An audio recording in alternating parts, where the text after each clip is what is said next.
I'm Tony Robbins.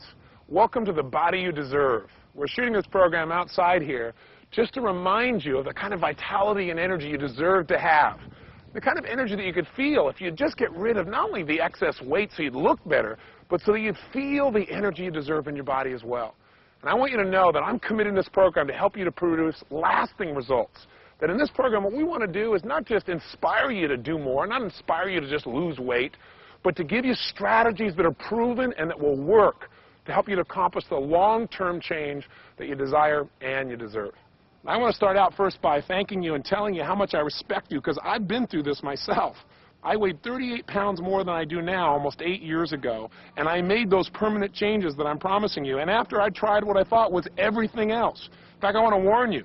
If you're saying to yourself, I've tried everything, stop that phrase right now, because it's not true. You've not gone through the strategies that we're going to show you on not only how to create change, but how to condition those changes so that they truly last. You know, one of the biggest challenges that people have in dealing with any kind of addiction or any kind of behavior that they've been trying to change for some time and not really been successful at is they often get caught up in something we call learned helplessness. Learned helplessness is where you get to the point where you think a problem is permanent. Where you try to tell yourself that you need to change, that you want to change, but in your gut you don't really believe that you can. Or when you start thinking your problem is pervasive, like because you haven't handled your body, your whole life is screwed up, for example. Most people are really successful in many areas of their life, either in their influence of their children or in their business, but they have one area they haven't mastered, and usually it has to do with their body, or maybe smoking, or maybe some other aspect of life itself. But I'm here to tell you that those changes can occur, but you first have to make 3 simple changes. Number 1, you're going to have to raise your standards. Otherwise, the change will be temporary. What do I mean? When I say raise your standards, I mean develop a new sense of what you must have in your life. What you're willing to settle for will have to change. Physically, emotionally, mentally. How are you going to feel about yourself? It doesn't happen just by saying, well, I want to change. You have to, in your mind, identify yourself as a different kind of person than the way you've behaved in the past. Secondly, you're going to have to change some of your belief systems. Because if you set these real high standards for yourself, say, this is what my body's going to be like, this is how I'm going to live, this is how I'm going to eat, this is the kind of energy I'm going to have, but inside your head you really don't believe it can happen, it's already over. You won't achieve what you want. You can't have high standards and not believe, because if you don't have that sense of certainty, you and I both know the first time you get tempted, the first time you run into a challenge, you'll give up. And then thirdly, if you got the standards and you got the beliefs, then you've got to have the right strategy. You can't just want to change. You got to know how to. Let's say you're in an airplane and all of a sudden the pilot grabs his chest and has a massive heart attack. You may want to fly that plane right now, but you got to have more than want. You got to know how, or you're still going to crash. We're going to show you proven strategies that have worked for tens of thousands of people to create that lasting change that we've been talking about. The big question, though, is why don't people normally change and make it last? Well, I think one of the reasons that people don't successfully change is, number 1, the things we talked about. They never really raised their standards. They really didn't change their beliefs. They didn't have the right strategy. But most importantly, they didn't know how. I'd like to share with you 6 master steps in this program that will help you to create that lasting change. And we're going to help you go through those 6 steps through 2 phases. Phase 1, we're going to prepare you for the change. Too often people try to change something instantly, and they're not mentally and emotionally prepared for it. And then secondly, the actual process of change. What's it going to look like? 6 primary steps. Step number 1, we're going to help you to identify what do you really want. Now, as simplistic as that sounds, most people don't have a clue what they want. Most people, when I ask them, what do you really want? What do you want to change? What do you want to make better in your life? They usually tell me what they don't want. They talk about, well, I don't want to have all this excess weight. I don't want to look this way anymore. I don't want to have to always be on a diet. Your brain will go after whatever you focus on. I know when I was in racing school years ago, one of the first things they taught me was the power of focus. They said, look, Tony, if you're going to be a great racer, you can do everything else right, but you've got to learn how to come out of a spin. And in life, we've got to come out of spins, too. The spin of getting caught up in being addicted to food or being addicted to some habit that doesn't really support us. And they said the key to this process is that when you come into a spin, you've got to immediately focus on what you want, where you want to go, not on the wall. Because whatever you look at, you'll drive into. The metaphor they gave me often was if you're driving down a country road 100 miles an hour, we all hear stories about a guy in his Porsche driving along, and all of a sudden he loses control. There's only one telephone pole within a mile or 2. But what does he do? He stares into that pole and drives right into it because that's what he's afraid of. You can't focus on what you don't want. You've got to focus on what you do want. If you do, things will change. So we're going to help you define that. Step 2, we're going to help you to begin to get some leverage on yourself.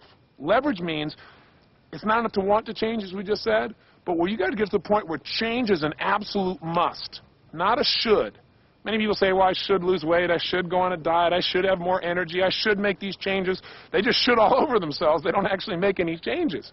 Should things we feel bad about when we don't follow through. It's those absolute musts that make us follow through. Now, how do we get that to happen?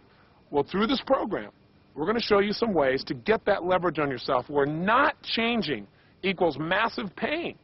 If you've studied any of my work, you know that my core belief is that all human behavior is shaped by two things: pain and pleasure. Our need to avoid pain and our desire to gain pleasure.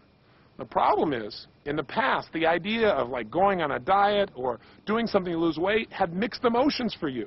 You thought, well, I really want to make the change, but simultaneously, will it really work? Maybe I'll go make the change, I'll give up certain foods, I'll give up certain lifestyle that I really enjoy, and then in the end, I'll just gain the weight back anyway. Why even try?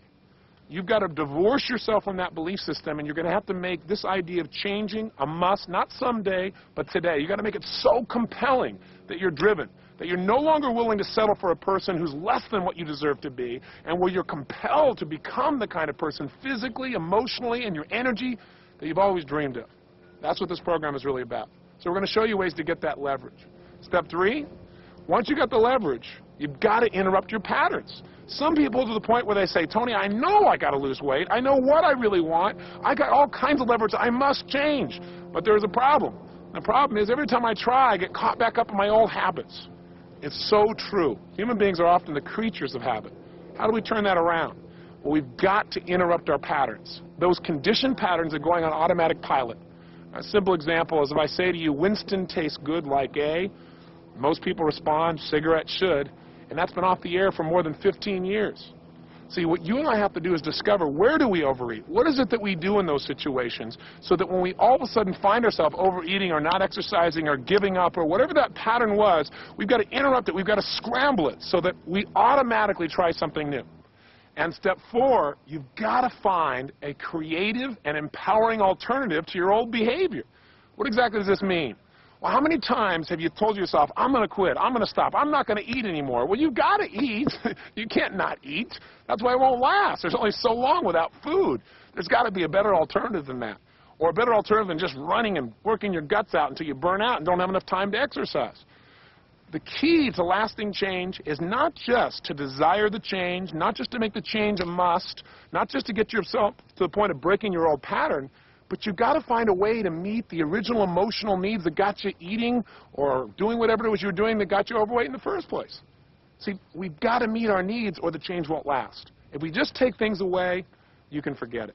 In fact, there's a great deal of research that's been done in the last, 10 years on addictions, and I've studied quite a bit of it. Nancy Mann did a study in 1984 for the International Journal of Addictions, and what she did totally verifies what I'm talking about here.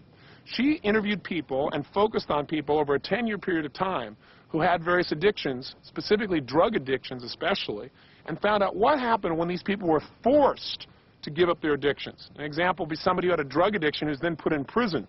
Well, the bottom line is the minute that the legal system wasn't around, the minute this person had an option of change, as soon as the external environment could no longer force them, you can guess they went back to drugs without a doubt, immediately.